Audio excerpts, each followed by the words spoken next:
Hey guys, welcome back to the channel. This is a story about what if Kakashi trains Team 7 seriously. Before I start, please support for more amazing content and do consider subscribing to my channel and share this video with your friends. This is written by rldragon and link in description and support writer. Let's start the video. Chapter 1, Enter Hada Kakashi. Hada Kakashi was leisurely walking along the peaceful streets of Konohagakure, reading his greatly loved novel Icha Icha and basking in the warm rays of the sunny afternoon sun. It didn't worry him in the slightest that he was late to the meeting in the Tower of Fire, seat of the Hokage, the meeting that was obligatory for every jounin chosen to be a sensei of the new batch of genin. Well, not true genin, as they had to pass the test their respective jounin sensei made them do before they would have the right to call themselves genin of Konoha. However, Kakashi didn't expect his new team to pass. As a matter of fact, he had failed every genin team for whom he had been chosen as a jounin sensei. He hadn't passed a single team for almost 6 years. It wasn't that he didn't want to be a jounin sensei. No, not at all. He considered the status of the guide of the new generations a great honor. It was simply that his genin hopefuls couldn't meet his high expectations, or rather, pass his famous and hideously difficult bell test. The bell test was a test composed by Yondaime Hokage, Kakashi's late sensei, also better known as Konoha's Yellow Flash. The test itself focused mainly on teamwork and largely ignored individual skill, even though it didn't completely disregard it. Although Kakashi had passed it as a youngster, he had forgotten the values it taught when it was most important. If he hadn't forgotten teamwork on that damned mission all those years ago, then Obito would have been still alive and Kakashi's greatest regret would have never happened. What if? What a futile and terrible question, thought Kakashi bitterly, but only a sigh escaped him.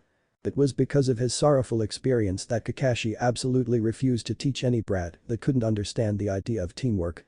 To his mind, teamwork was vital to shinobi survival. And for that claim, he had proof. 15 minutes later, as Kakashi entered the largest meeting chamber in the Grand Tower, he was met with many exasperated and even a few angry stares. It was the opinion of many of the jounin that the Sandaime Hokage was too mild in his dealings with Kakashi. If they had their way, he probably would have been severely punished and maybe even demoted to Chunin for his irresponsible ways.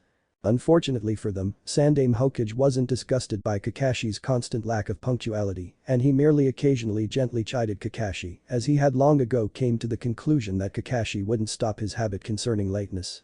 Hada Kakashi was an elite shinobi, a type of ninja that Konoha was beginning to lack in recent time, and in his defense, he did bother to show up on time for high-level missions and war sessions. Not to mention that Hokage knew the reason behind Kakashi's tardiness and thus was only sometimes annoyed by it. However, most of the time he was only amused by other people's outraged reaction to Kakashi's behavior.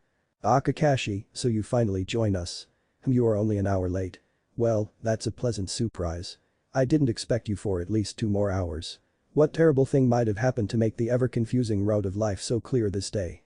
mused the old Hokage as he serenely smoked his long, artfully crafted pipe, his eyes containing a little of the mischief that he was known for in his youth. Not that many were aware of that fact, as there were not many old enough who could remember the dignified and legendary warrior that was Hokage in his early days. Kakashi, suspecting a bait in the elder shinobi's question, ignored the Hokage's question and merely bowed his head and murmured his apology. Sandaime smiled knowingly and tried again to prompt the tall, white-haired jounin before him. "Ho, Kakashi-kun. You are quiet today. No witty comments to amuse this old man?" In answer, Kakashi wiped out his erotic book and started reading. Several exclamations of disbelief and anger were silenced by the loud and hearty chuckles from the Sandaime's throat. "No?" asked the laughing Hokage. "That's alright. If not, then let's continue with our little discussion. I believe we were conferring about the suitable sensei for Team 4. Hokage was sitting on a simple throne carved from hard and durable oak wood, its only decorations intricate glyphs, symbols and kanji colored in bright hue of fiery red. A small, square table was set before him. It was of a far more beautiful and remarkable object, work of a master carpenter. On its lacquered surface stood an ancient artifact, a viewing bowl which looked as if it had existed for centuries. As Sandaime Hokage knew, it likely had. It was one of his most prized possessions, and it was with this object that he knew almost everything that happened in Konohagakure, much to the dismay of all around him. Next to the ancient artifact lied several scrawls made of fine paper. Hokage was holding one opened in his hands when Kakashi had first entered the chamber through thick reinforced doors. On the either side of Hokage's throne seat stood the secretive and fearsome Anbu, 2 on each side of Hokage. They were wrapped in long, black cloaks, with bone-wide animal masks hiding their faces. They were silent, almost resembling ethereal specters of the dead in their rigid postures and constant quiet. Chosen at relatively early age and put through long and rigorous special training, they held a definitive edge over the most ordinary shinobi. The elite assassins and master combatants, the Anbu served as Konoha's most trusted guardians and fighters and were almost exclusively sent on only the deadliest of assignments. Before the Hokage and the 4 Anbu stood a few dozen of the newest Jounin sensei. Only those selected as the sensei of the potential new generation of genin were present. They consisted of men of mostly younger age, with only a few women added to the mix. The Jounin, all of them from first to last dangerous ninja, were those shinobi who had passed countless tests, skirmishes, missions and dangers, and had climbed through the shinobi ranks of their homeland until they have reached, after the title of Kage, the highest ordinary position of ninja military organizations. They were often considered to have become masters of ninja art. This, while not true, showed just how much they were respected and highly regarded. The great majority of the Jounin present wore military vests of forest green characteristic for Hai no Kuni and had clothes in dark tones, colors ranging from brown and dark green to black and gray. They carried various weapons and shinobi tools with them inside the spacehouse room, an occurrence that would be very strange and curious to any number of civilians and an example of folly to shinobi of any other nation. However, such was the unique practice in the shinobi nation of Konoha. It was this calculated show of trust as well as others of its kind, along with the Konoha's one-of-a-kind philosophy that bred fierce loyalty, warm comradeship and non-bending steadfastness that the shinobi of Konoha were famous for.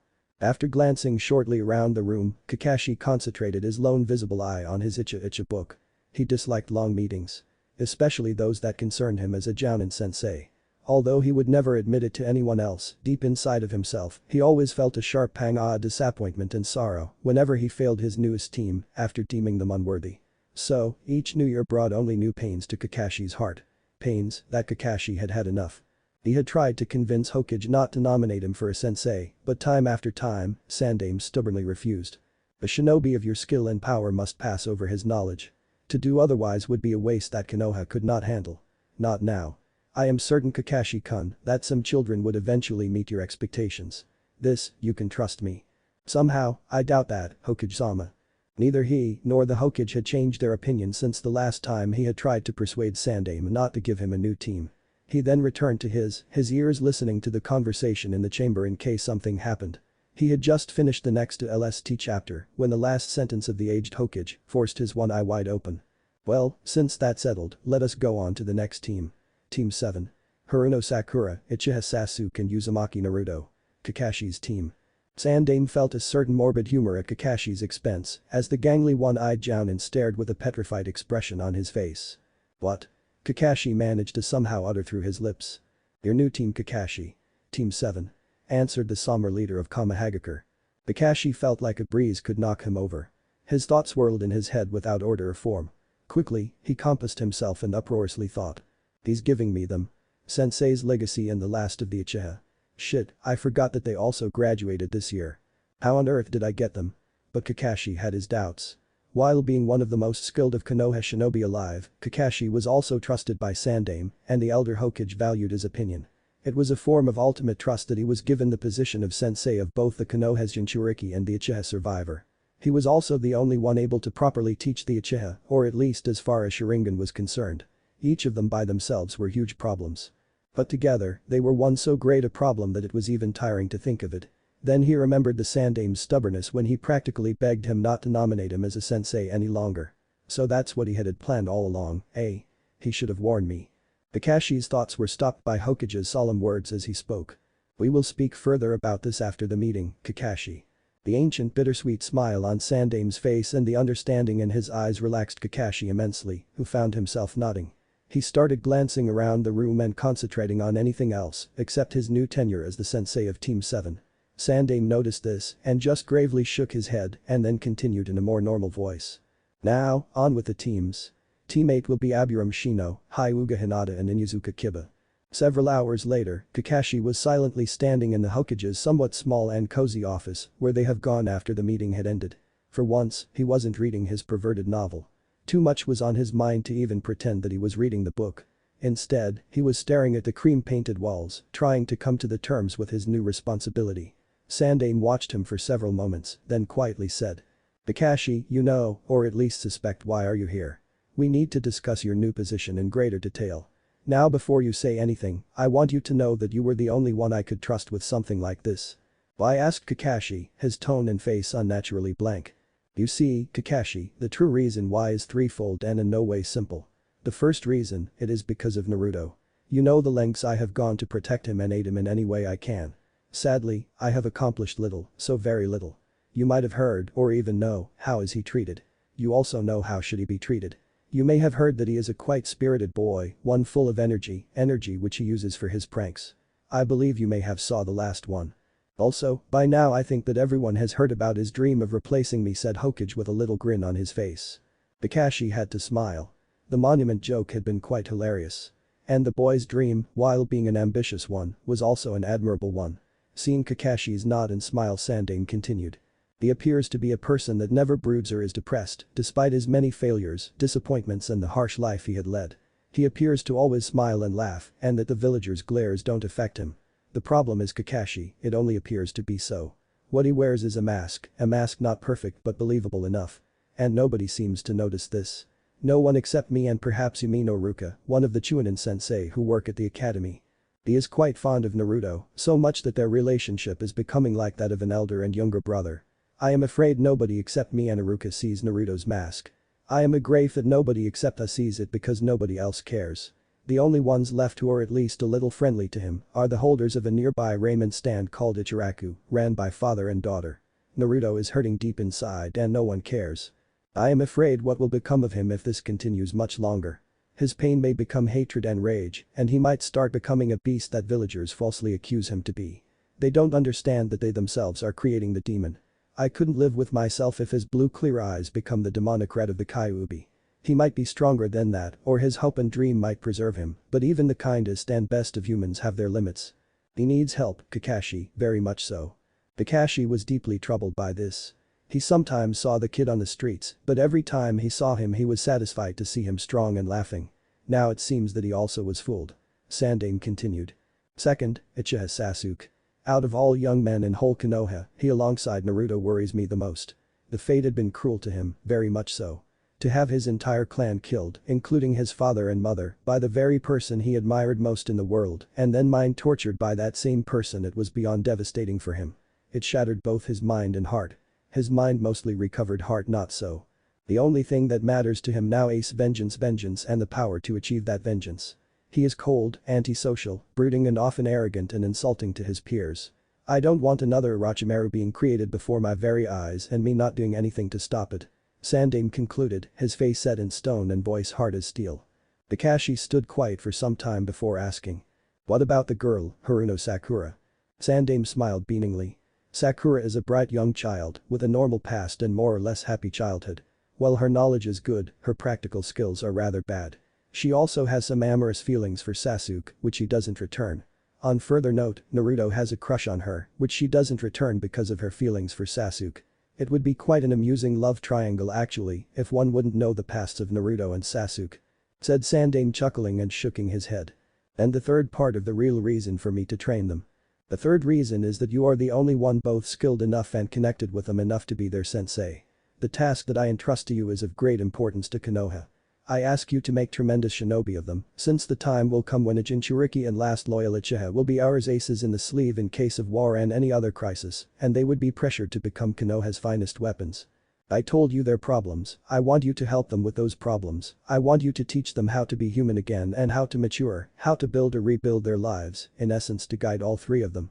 And finally, I ask you to teach them how to care after one another, let them be the siblings that not one of them has. After all of this had been said, do you now understand fully your assignment? Do you agree to be the sensei of Team 7? Something pulled at Kakashi's attention, and he turned his sight upon the wall behind the Hokage. There stood portraits of the past leaders of Konoha. He felt their eyes on his face, none more keenly than the eyes of his own sensei and hero of Konoha, Yondaime Hokage. Suddenly, without any doubt or reconsideration, Kakashi knew his answer. Kakashi's eye was deathly serious and wide open as he locked it with Hokage's wise and ancient ones. Yes. Said Kakashi, all of his determination poured into that one single word. The large smile spread on Hokage's face as he answered. Good, they will be expecting you tomorrow at 9 o'clock. As the duster hit him on his head after being courteous enough to only be late 2 hours instead of 3, Kakashi couldn't help but become really annoyed as he watched the obnoxious blonde falling to the floor laughing. Watching as the blonde goofball called Naruto continued to shake with laughter, and the pink girl as she quite unconvincingly tried to apologize for her teammate's atrocious behavior, and the silent boy watching him with dumbfounded disappointment, Kakashi also couldn't help but develop a large tick on his right temple. He forced his voice to stay as neutral as possible as he said. "Well, my first impression of you is that I hate you." Chapter 2. The First Lesson. In a small clearing in the center of the forest stood a tall, white-haired man deep in thought. Before him sat three younger figures, each of them eating various food. The adult figure turned its stare towards the glaring sun, which stood high in the sky at its peak, and then turned his single uncovered eye to gaze at his new students. Kakashi inwardly sighed with no small amount relief. They had passed the test. Barely, but they had regardless passed it. However, he couldn't help but be somewhat disappointed with his new students. Each of them had extremely obvious problems and gaps in both shinobi and behavior skills. Take for instance, one Uzumaki Naruto. A famous prankster known for his good abilities in stealth and trap designing, so much so that he occasionally escaped and even tricked Chunin who would pursue him after some of the nastier or humiliating pranks. And what did Naruto do? Did he try to outwit him, ambush him, or think of a way to defeat a clearly superior foe? No.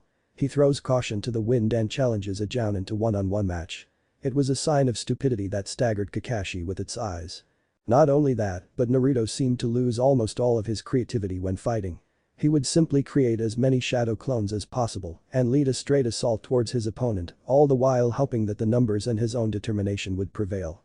Well, at least he knows how to fight, thought Kakashi grumpily. That much couldn't be said for Sakura. She had bookish knowledge and perfect chakra control, as her student profile had stated.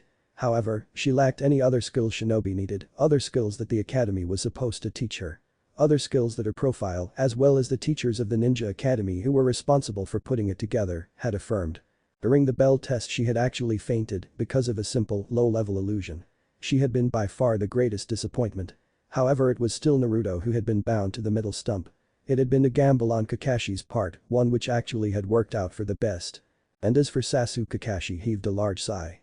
Sasuke cared nothing for anyone and anything. He was talented alright, but not nearly so as to justify his arrogance that exceeded that of Naruto. After all, Naruto was hardly truly arrogant.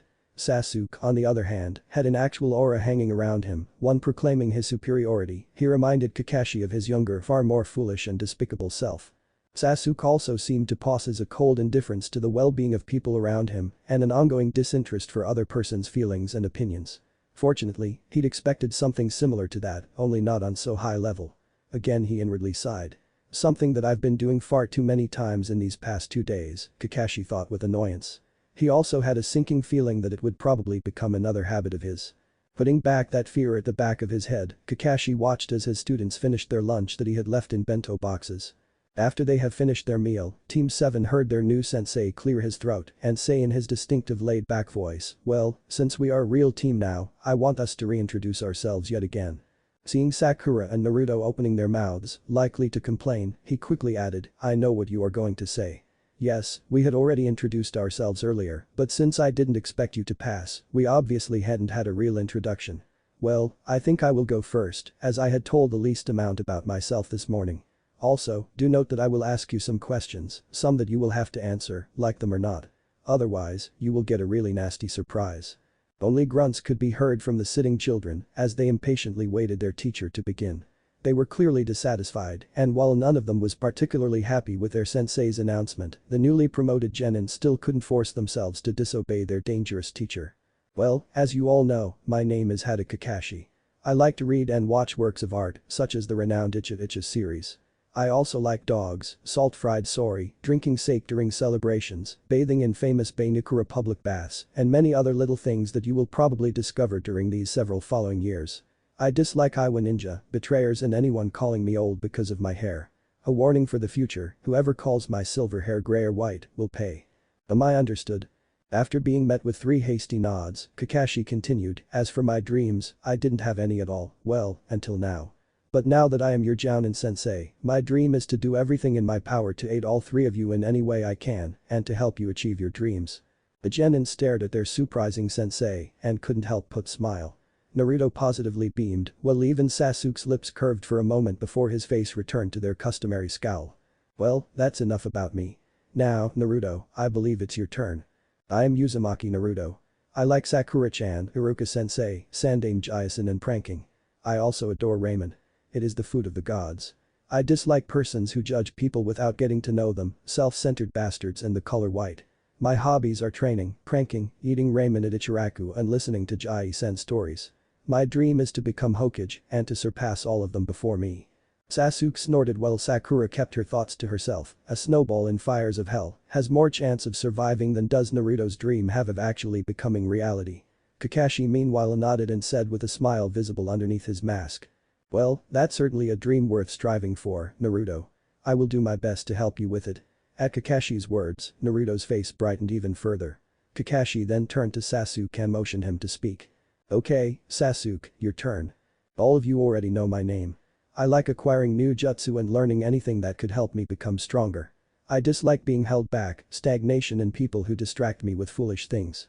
I also dislike many other things. My ambition is to kill a certain individual and to revive my clan. Sakura, and to a lesser extent Naruto, both looked slightly uneasy about their teammate's short monologue. Kakashi merely thought worriedly, it is just as Sandaime-sama and I feared. He is concentrated so much on his revenge that he cares about no one or nothing that could stand in his way on his quest to become more powerful. I will have to change that, and the sooner, the better. Otherwise Kakashi quickly hid the shudders he felt at those possibilities.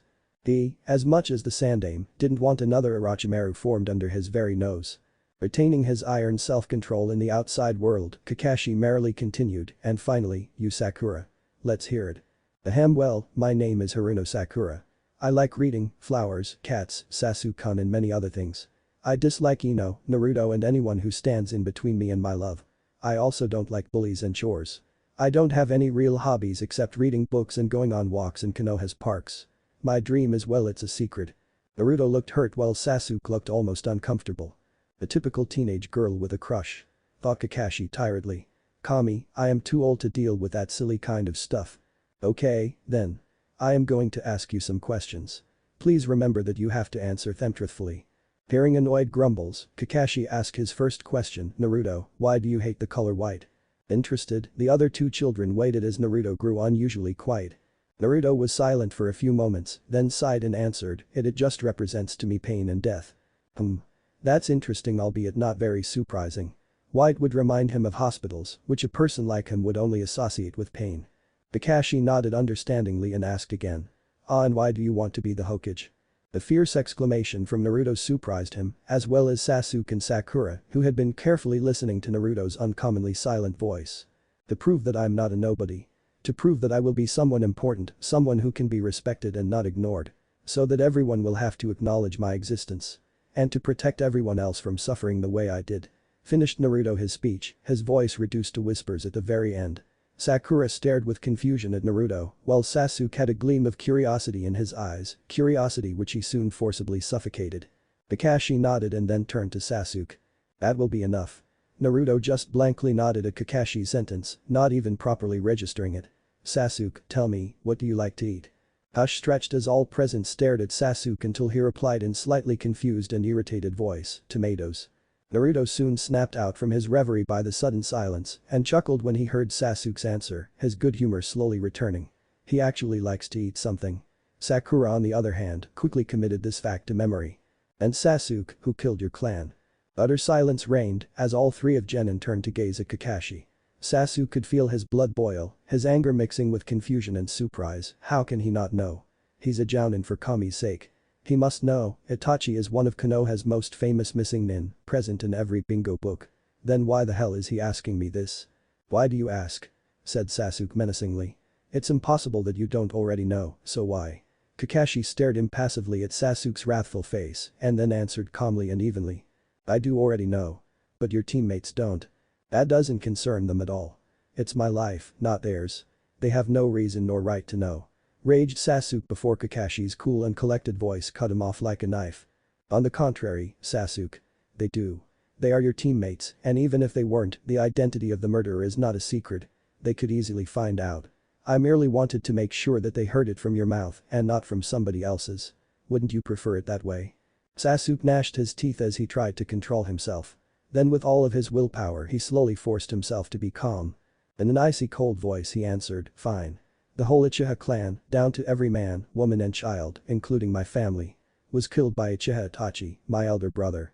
The word brother carried a harsh undertone, and Sasuke spat it out as a curse. Both Naruto and Sakura were horrified.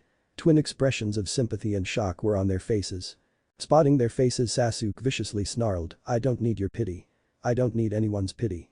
So stop looking at me like that." Kakashi, watching this, merely shook his head. It had to be done. They would have never connected if that stood between them all the time. And now they know.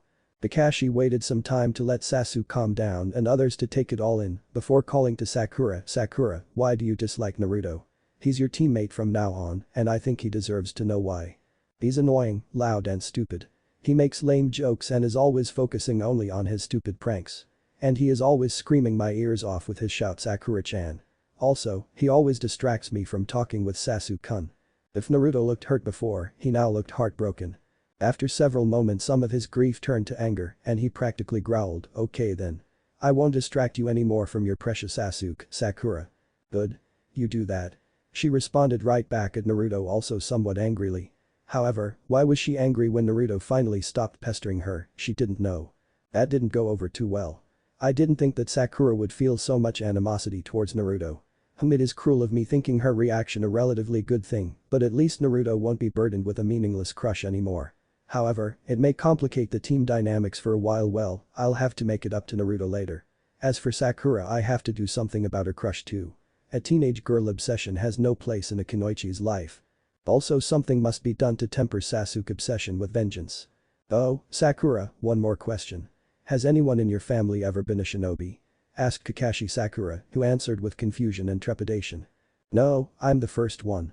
In other words, it's up to me to make sure she becomes dedicated to shinobi arts." Kakashi sighed yet again and started steeling himself for months to come. "Right. Well, then, listen up, you three. Tomorrow will be our first training as Team 7. I will tell you about your skills as shinobi then. But I have one thing to tell you now. It may be the most important thing I ever tell you. You may have wondered why I asked you questions that you had to answer or why you had to reintroduce yourselves. The truth is, it wasn't for my sake. It was for yours and your teammates' sakes. There is a known fact in Konoha, an unwritten shinobi law if you will. It goes like this. The members of the same team are family. They are like a small pack of wolves, bound together with unbreakable bonds, like a single entity. You will eventually learn that this saying, at least, is very true. You may not believe it now," Sasuke said Kakashi to the Uchiha due to his apparent disbelief, "but someday you will. And that day isn't so far off. Trust me on that one. Now, you may go home. Be right here tomorrow at 7 o'clock sharp. Oh, and eat breakfast this time. That means you too, Sakura. We have much to do." Chapter 3, The Beginning of Training. Tomorrow, at 7 o'clock, the three rookie genin were standing before the three stumps from yesterday's exam. This time, all three of them had eaten breakfast that morning. However, there was no sound to be heard.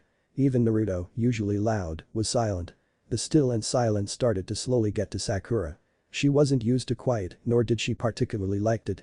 It reminded her of her worst days of childhood. After trying to talk to Sasuke several times, during which he remained unresponsive, she decided to talk to Naruto without taking any particular heed to the yesterday's events. "Hey, Naruto, when do you think Kaka?" Naruto's cold interruption cut her off. "Stop talking to me, Sakura-san. I am not interested in anything you have to say." Vaguely hurt by his cold retort and by his dropping of chan suffix, as well as being a little angry, she replied. "Look, Naruto, just because as I said, Sakura, stop trying to talk to me. Talk to your precious Sasuke-kun for a change." "Fine, if that idiot doesn't want to talk to me, then great, like a moron like him has anything interesting to say."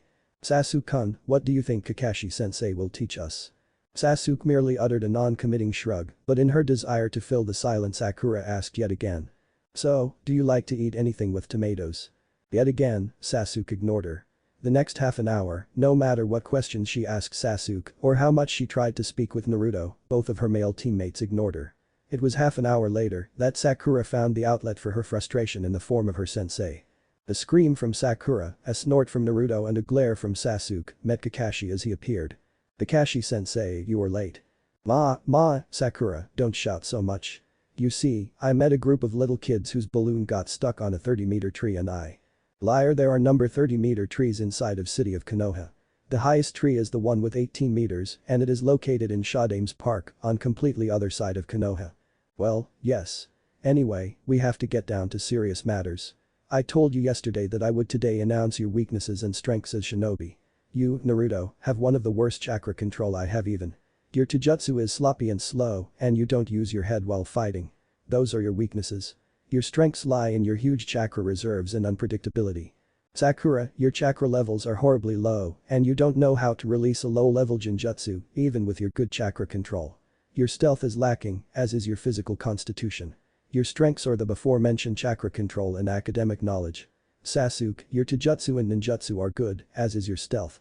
Nonetheless, they all can be improved. Also, you are overconfident and narrow-minded in a fight.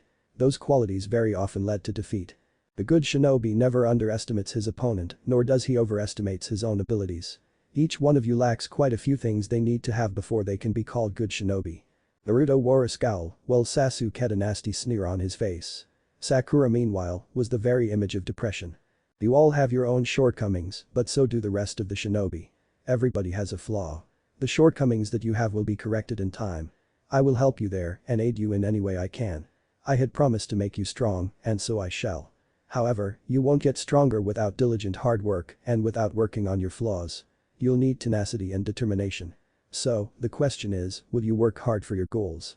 Will you put your heart, mind and soul to the end of getting better? So, what is your answer? Kakashi's question was met with 3 matching expressions. Naruto's determined, Sasuke grim and Sakura's firm voices were united in a single, decisive shout. Yes. Kakashi smiled and squinted happily. Good.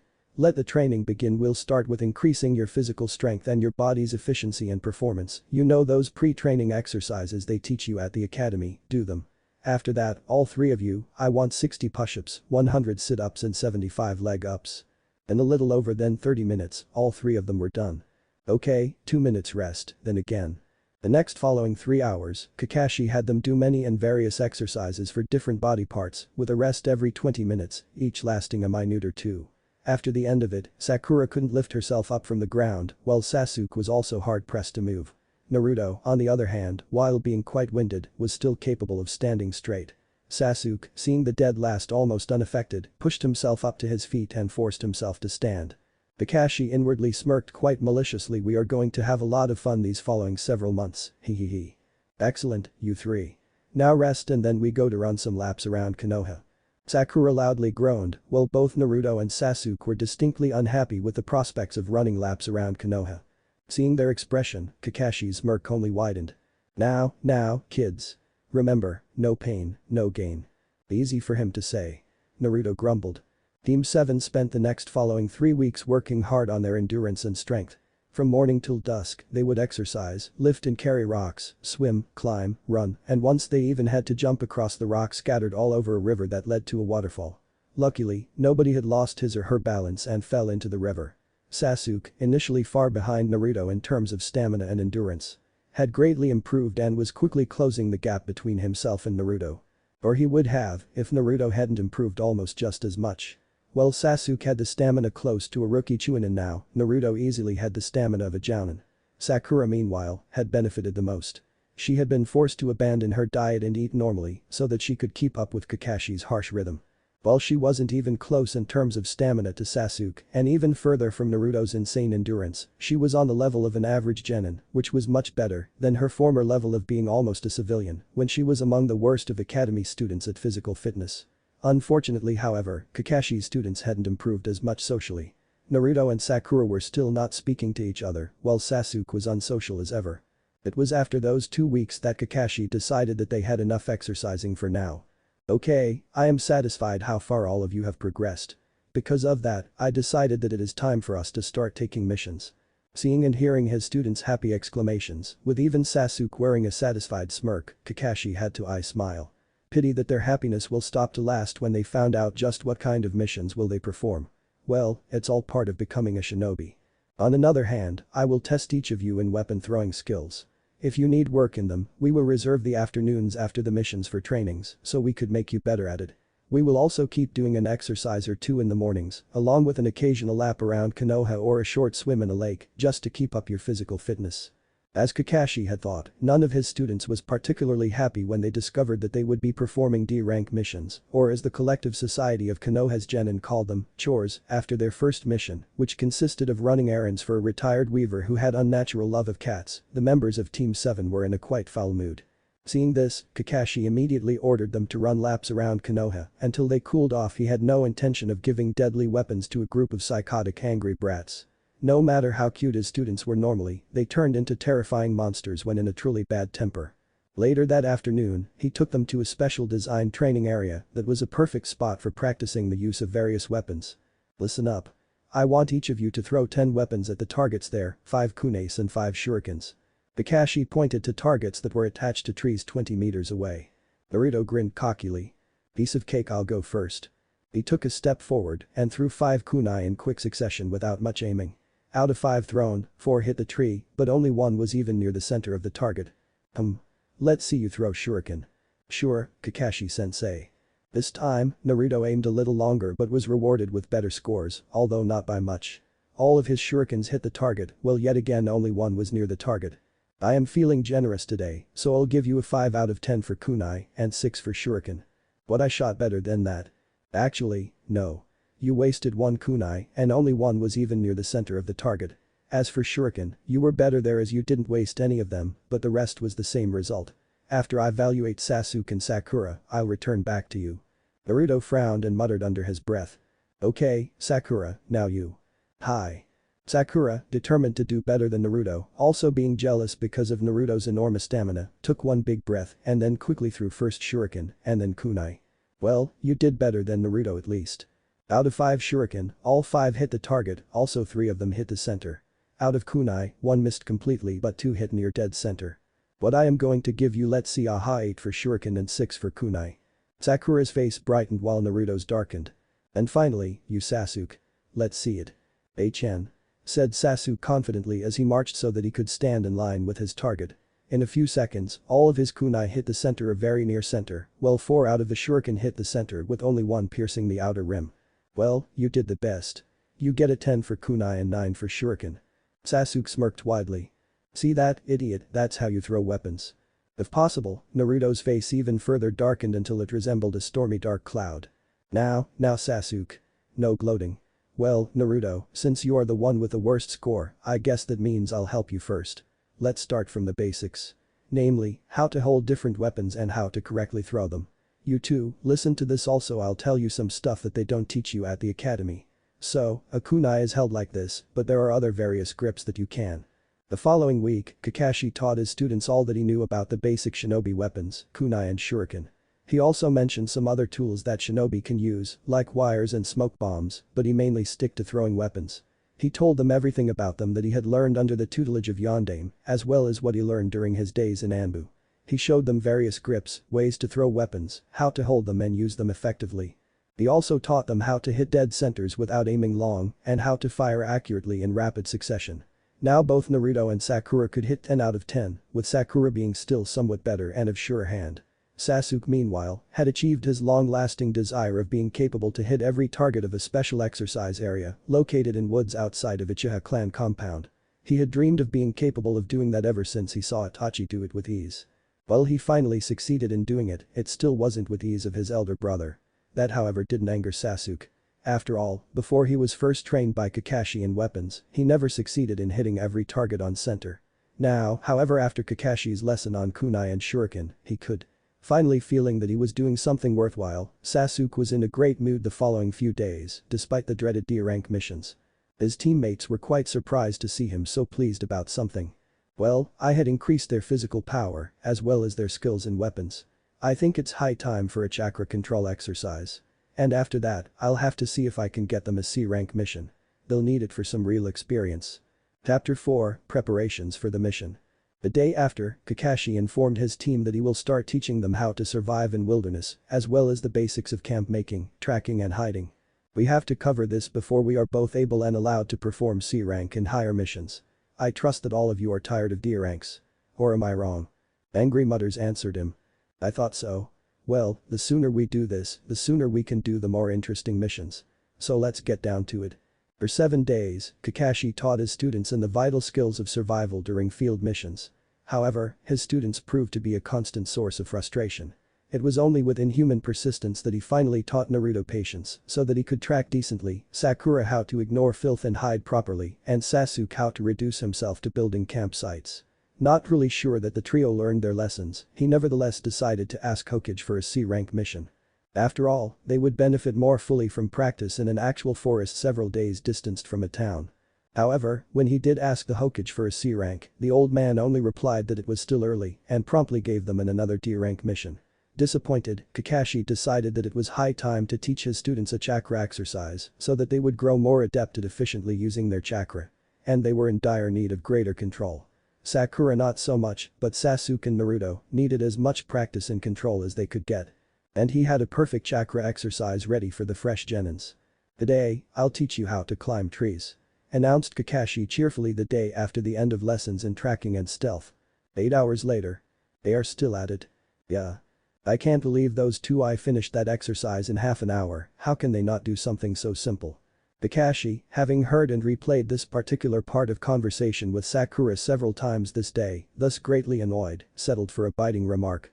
"Well, I guess it has to do with your chakra levels. The more chakra you have, the harder it is.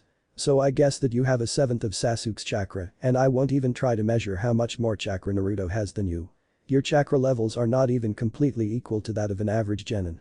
Sakura, hearing this, immediately stopped complaining and looked somewhat humbled. Good, I couldn't take any more whining. Well, Kakashi realized somewhere deep inside himself that he was somewhat harsh with his only female student, he couldn't bring himself to care at the moment. She is a Kunoichi, it's time for her to grow up. But, after several minutes after his burst of anger, he found himself feeling somewhat guilty. Seeing Sakura's still somewhat sad face, he told her. "Listen, Sakura, don't worry about having so little chakra. You have improved greatly since you graduated from the academy. Your chakra has increased at least sixfold. And it will continue to increase if you continue training hard. I am sure that right now, you are stronger than Ino," said Kakashi, and then I smiled. Sakura, hearing this, immediately brightened. "Thanks, Kakashi-sensei. Say, should I give some pointers to Sasuke-kun and Naruto?" "Sure. As long as they want it. And they certainly do need it. And it will better their teamwork and friendship if they help each other." It turned out that both of the boys refused Sakura's help. Naruto's unfriendly demeanor with Sakura hadn't changed in past several weeks, so he uncaringly turned her down, while Sasuke was as prideful as ever and thought himself above the tips from a girl he considered weak. Sakura was quite hurt by their callous refusal and was both angry and exasperated with their still slow progress. Kakashi, seeing this, only face-palmed. "Well, it seems that we have issues other than shinobi competence that we have to work on. It seems that me and the boys are going to have a long talk. Sakura, training for you is over, you can go back home." "But what about those two?" asked Sakura, pronouncing the last two words bitterly. "Don't worry about them, Sakura. As soon as they finish, they and I are going to have a conversation concerning spurning one teammate's help." 1 hour later, when the last vestiges of the day escaped, Sasuke and Naruto had completed their task and were feeling quite satisfied with themselves. That is, until they noticed their sensei's angry one-eyed glare. In a blink of an eye, he surrounded them both with wires and bound them to the nearest tree with cold harshness after making them collide with the named tree. When the two boys glared angrily at Kakashi and Naruto opened his mouth to shout, both were stopped cold by Kakashi's face that looked carved in stone. "So?" The word echoed sinisterly. "So, you two. I want to hear explanation as to why you refused your teammate's help and why you returned her helpfulness with insults. You have hurt her, do you know that you two, or do you simply do not care, as it looks?" The two were quiet for several moments, then Sasuke said. "I don't need her help. I don't need help of anyone as weak as her. Besides, she's a ninja, if she is hurt by a simple refusal, what will she do when she is forced to actually fight or kill?" "You keep saying that she is weak, Sasuke, but she had completed the chakra exercise far faster than you. If we were to measure strength by that, it would seem that she is much stronger than you." Sasuke merely scowled. "And what about you, Naruto, you also think that she is weak?" "No. I just don't want her help." "Why not?" "I don't want help of anyone who considers me a moron. I don't want to owe anything to someone like that." Kakashi sighed and then released their binds. "You free to go. However, in not so distant future, we'll have a long conversation about teamwork and relations between teammates. All four of us." Naruto grumbled while Sasuke had his usual scowl on high face. Kakashi shook his head. "What I am going to do with these tiring students of mine, they cannot function as a platoon until they deal with their differences.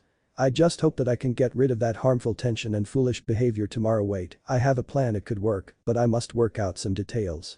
Yes, it could definitely work." And with those thoughts in mind, Kakashi started to forge his clever plan. In the meantime, Naruto and Sasuke returned to their homes exhausted and at unease. Tomorrow morning. Kakashi looked as all of his students arrived. He was, for the first time in over 13 years, early. Since he had taken up Team 7, he had reduced his ordinary lateness to only half an hour. Now, however, he had important things to set in motion, and the survival of Team 7 depended on it. He observed the faces of his students. Naruto had an uneasy expression on his face which held a somewhat broody undertone. Sasuke's face was a cold mask, while Sakura was trying her best to ignore her teammates. Yes, thought Kakashi sadly, the future of Team 7 may very well depend on my plan, whose first part must be set today. Since each and every one of you lacks ninjutsu proficiency, even you Sasuke, I have decided to teach all of you a jutsu so that you could increase your versatility and allow you to have more abilities at your disposal. A jutsu, great, what is the jutsu, Kakashi-sensei, huh? Taking in his students' expectant faces, Kakashi slowly answered Naruto's question. The jutsu I will teach you is a rather basic one, but then again you three are still only genins, rookie genins at that. You have to start small. The jutsu is a Kaiten one, or otherwise known as fire style jutsu. It's called Kaiten, fire stream, and can be used both in and out of combat. You can light a bonfire with it, or you can simple burn your enemies. It's a D rank jutsu, but if you put enough chakra in it, it becomes a C rank. But I am getting too far ahead, I should probably start by teaching you the basic facts of ninjutsu art. Most of it you probably heard in academy, but it won't hurt to hear it again and in a more focused and concentrated lesson. You may also hear something new, something you will need later on in shinobi life. And you will need to know these basic facts if you are ever to become a proper shinobi. Sasuke looked disappointed by the jutsu Kakashi was going to teach them, but his expression said that he agreed to listen to his sensei's lesson, as it may give him a useful piece of knowledge. Sakura looked eager to both hear the theory lesson and to learn the basic fire jutsu, while Naruto was ready to endure the horrible agonies that the lesson will give him, as long as he got to learn the new jutsu. It didn't matter that it was a basic one, basic ones can also be very useful. Besides, this one looked very useful. Okay, here we go. We'll start from chakra. Chakra is an unique formation of energy that is created when the body energy, a vital force which is generated in the cells of living organisms, and the spiritual energy, the willpower and the force of mental fortitude, are combined. Chakra is used in enormous varieties of situations. Without the ability to mold and harness chakra, which is the basis of all the jutsu we perform, shinobi wouldn't even exist. Chakra can also be used to enhance the body's basic functions. For example, Kiri shinobi have the ability to reinforce their lungs with chakra so that they could stay far longer underwater than humanly possible. Or you can simply use chakra to increase the speed and strength of your limbs and so on. Once created, chakra moves about the body to any of its 64 release chakra points, utilizing a network of passages not unlike the circulatory system. Chakra is molded and manipulated by various means, out of which the hand seals are by far the most common ones. There are 12 ordinary hand seals, which respond to the 12 animals of the zodiac. However, there are more hand seals, but we won't go into those. Depending on the ratio in which physical and spiritual energy is mixed, different types of chakra can be formed. It can be elemental chakra, healing chakra, and yin and yang chakra. The chakra that interests us at the moment is the elemental chakra. It is used almost exclusively for ninjutsu. As the name says, elemental chakra is used to perform elemental jutsu. The elemental jutsu are divided into 5 known elemental natures: fire, wind, lightning, earth, water. Most ninja have a natural affinity to one type of chakra, while there are some who possess 2 chakra affinities and in very and extremely rare cases, 3 affinities. Regardless of the affinity, every shinobi has the ability to perform jutsu of every common affinity. The only difference is the difficulty of learning and performing a jutsu that is not an affinity to said shinobi. Each element is both stronger and weaker against another. The order is fire, wind, lightning, earth, and water, with each being weaker than the previous and stronger than the next. Water loops back into fire. For example, a lightning-based attack would be very effective against an earth-based defense, but easily countered by a wind user. However, if said lightning-based attack has a substantial larger amount of chakra than the wind one, the lightning-based one will prevail. Additionally, elemental techniques can be countered by techniques of the same element, provided the technique being countered is of equal or lesser power. Kakashi paused there and gazed at his students. All of them, even Naruto, were carefully listening. Although I said that there are 5 elements, that isn't completely true.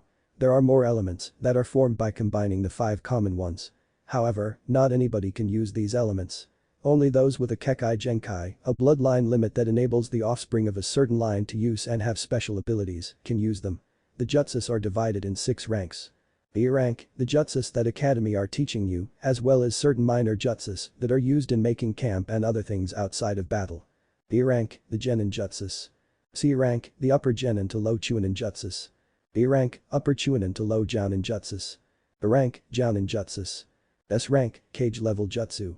Almost every one of them is also a forbidden one, a kinjutsu. Kinjutsu are banned techniques or those jutsu from the three main categories which have been declared forbidden by the village cage. This can be because of the toll it places on the ninja or the evil nature of the technique used. Well, that's enough for now, time to actually show you the jutsu. Naruto and Sakura leaned forward in eagerness while Sasuke remained impassive. Here are the hand seals. Got them good. Now practice doing them without molding chakra and when you can perform them without pausing and quickly, tell me. Almost immediately, Sasuke finished. He was quickly followed by Sakura and finally, after 6 or 7 minutes, Naruto was satisfied with his hand seals. Okay then. First, you convert your chakra to fire elemental chakra. Then, you mold it in a stream. After that, you direct the stream to your mouth and exhale it. It should exit your mouth as a stream of fire, hence the technique's name Kaiten, fire stream. Bear in mind that the longitude and the size of the stream depends on the amount of chakra put in the jutsu. Try it. Sasuke managed to create a decent stream in his first try, Sakura created a small stream that almost immediately failed, while Naruto exhaled a huge cloud of smoke. Good work, Sasuke. Continue to practice and try to create streams of different size. Sakura, put more chakra into it and also practice. Naruto, you didn't transform your chakra completely. Try again. After Naruto's second unsuccessful try, after which he created only more smoke, Kakashi decided to help more actively his student. Okay, Naruto, come here. Do you know what are you doing wrong? No, you put a large amount of chakra in the jutsu, but you don't transform all of your chakra that you put into it. Now, try morphing your chakra longer and let's see what happens. Yes, Kakashi-sensei. Said Naruto with a determination in his eyes. After several more tries, Naruto finally succeeded to create a fire stream, although it was an uncontrolled one. Because of that, Kakashi had to dodge to keep himself from burning. Sasuke, watching all of this since he had mastered the jutsu in his opinion, decided to voice his comment. What a dope. You can't even perform correctly a jutsu as easy as that. You are disgrace to the shinobi name. Quite. Kakashi's voice cut through Sasuke's voice like a sharp knife. He didn't like Sasuke's words or the tone in which they were delivered. They reminded him painfully of his own to a beat a long time ago. Even the same disdain was seen on Sasuke's face as he insulted Naruto. Naruto, continue to practice. Sasuke, show me what did you do during the time I helped Naruto. Yes, sensei. Answered Naruto angrily, all the while glaring at Sasuke. Fine. Said Sasuke somewhat grimly with an ugly sneer on his face. After seeing that Sasuke had indeed improved somewhat and had done what Kakashi had told him to do, the Jounin sensei of Team 7 turned to his only female student. What about you, Sakura? Okay, sensei. Here excitedly said Sakura as she produced a thin but steady stream of flame. Good. Now listen up, you three. I want you to practice this jutsu for an hour. Try creating smaller and bigger flames, shorter, longer, experiment with your new jutsu. After the 1 hour is up, we will hold a contest of the sorts. So, I recommend that you still practice, even if you think that you have mastered it. Yes, that means you too, Sasuke. Well, what are you waiting for? Begin. Kakashi patiently waited for an hour to pass before he announced. Okay, time's up. Let's see how much have you improved. I will now hold 2 contests. One is to see who can produce a biggest stream and the second who can the thinnest. The first contest measures your force, other your control. The winners will, as a reward, be taught a new C-rank jutsu. Understood? Yes. Okay, let's get started. First contest is simple, just the thickest stream of fire you can. HN. Easy. Kaiten, fire stream, shouted Sasuke and produced a stream that was thick at least 50 centimeters. Sasuke, after seeing the size of it, just smirked. Not bad. Sakura. Yes, sensei. Said a somewhat subdued Sakura. A thin stream that hadn't even 20 centimeters in width exited her mouth. It's okay, Sakura, you'll do better some other time. Practice some more. Now, Naruto, your turn. Naruto was feeling nervous, but he shook it off and gathered as much of his chakra as he dared and concentrated with all of his power on creating fire chakra and molding it correctly. After several seconds, he finally thought that it was ready and yelled. Kaiten fire stream, and as soon as he said that, a huge stream left his mouth. It was at least twice as big as that of Sasuke, maybe even more. So, we have a winner. Said an unshaken Kakashi. Truthfully, he expected Naruto to win this competition. It was one of the reasons he chose the competition to be in pure force. Naruto's teammates, however, were flabbergasted. Not giving them the time to recover, Kakashi continued. Now, the other contest. Make your stream as thin as possible Naruto, you first. Unfortunately, Naruto seemed incapable of producing a stream smaller than Sasuke's 50 centimeters one. Sasuke, determined to win at least one competition, succeeded in reducing his stream to mere 5 centimeters. However, even that was not to be, as Sakura succeeded in reducing her stream to about 2 or 3 centimeters. Well, it seems that Sakura and Naruto will be taught another C-rank jutsu tomorrow, while Sasuke won't. Sasuke was furious. How did that dope did better than him, or that pink-haired weakling? He was the last Uchiha, a shinobi genius, an epitome of everything an aspiring shinobi should be. Then how beneath his anger, however, there was also some disappointment and a tiny speck of hurt, a long-forgotten remnant of an often-ignored child. His teammates, however, were full of happiness. Even Sakura, seeing her crush upset, couldn't entirely shake off her satisfaction at defeating the young genius. However, that one word stopped cold both Naruto's and Sakura's happiness and Sasuke's anger. If you apologize to your teammates, I'll be willing to teach you the jutsu. But only, and I do mean only, if you put some effort into really apologizing to them for insulting their capabilities as shinobi. After all, they proved that they aren't such as you thought them to be, so I guess they owe an apology from you. Sasuke seemed to weigh his options. To humiliate himself but get a new jutsu or not and get nothing. But in the end, desire for the new jutsu prevailed. After all, as much as he hated being humiliated, if it was going to help him fulfill his vow, he will endure as many humiliations as he had to. I'll apologize. I am sorry for mocking you. Said Sasuke, almost muttering under his breath and looking everywhere but his teammates. No, Sasuke, not like that. Meet their eyes and apologize. Sasuke glared heatedly at his teacher, but Kakashi remained unfazed. Sasuke sighed and tried again. I am sorry for dismissing your worth as shinobi. Is that good? Asked Sasuke with a scowl on his face. This time, he looked his teammates in the eyes and apologized loud and clear. Much better. Well, we still have time for a D-rank mission. He was met with angry yelling. Well, since we have already done about 26 missions and we need only 30 missions to be allowed a C-rank 1, let's ask the Hokage. Maybe if we do only this one more, he'll give that mission to us. It was only after the Team 7 agreed to do 2 more D-rank missions that the Hokage gave them a C-rank 1. Your client just arrived this morning. Since he is currently too tired to greet you and discuss the details of the mission, I have decided to postpone the start of the mission to tomorrow 11 o'clock. He will expect you at the eastern gate. Use this time that you have left to gather your supplies and prepare yourselves for a mission that might take 2 weeks or more. Farewell and good luck. Oh, and I almost forgot. The client's name is Tazuna. Chapter 5, The Importance of Right Tools. As the Team 7 was leaving the Hokage's tower, Kakashi spoke to his students. Sakura, Naruto, Sasuke. I have several things I need to do while you do these bothersome missions. After you do these 2 D ranks, go to the Bridge of Spirits near the Nidames Park. I'll be waiting for you there. The trio looked uncertain for a few moments, then nodded. Kakashi-sensei, how will you know when we have finished the D ranks? Don't worry, Sakura, I'll know. Now, run along, kids. The genin bristled, but nevertheless went away. Time to call in some favors. Ah, Kakashi-san, what can I do for you this sunny day? Kakashi was currently located in one of the bigger weapon stores in Konoha.